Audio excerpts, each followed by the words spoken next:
I got so much motherfucking design on right now.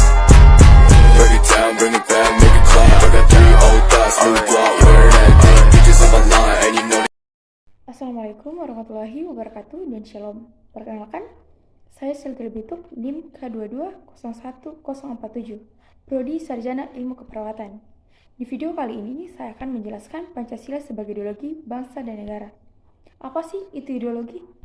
Ideologi berasal dari bahasa Yunani, yaitu iden, yang berarti melihat, atau idea yang berarti raut muka, perawakan, gagasan buah pikiran, dan kata logi yang berarti ajaran.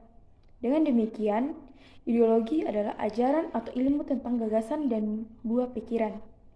Pancasila sebagai ideologi bangsa dan negara Indonesia yang tak lain adalah ideologi terbuka.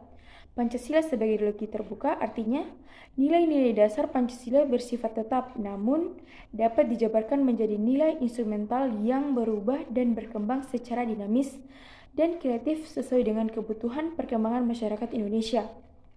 Kemudian, perjalanan Pancasila sebagai ideologi dari masa ke masa.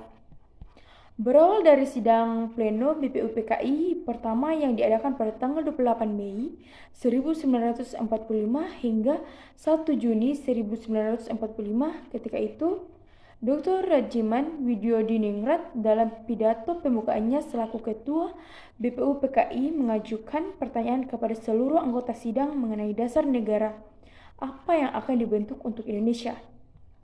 Pada tanggal 1 Juni 1945, secara eksplisit, Insinyur Soekarno mengemukakan gagasannya mengenai dasar negara Indonesia dalam pidatonya yang berjudul Lahirnya Pancasila. Melihat pada perkembangan perumusan Pancasila sejak 1 Juni sampai 18 Agustus 1945, dapat diketahui bahwa Pancasila mengalami perkembangan fungsi.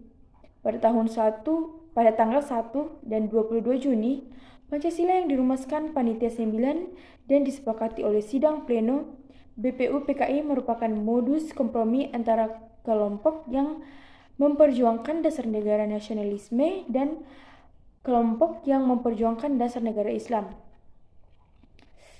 Pada tanggal 18 Agustus 1945, Pancasila yang dirumuskan kembali oleh PPKI berkembang menjadi kompromi antara kaum nasionalis Islam dan Kristen Katolik dalam hidup bernegara.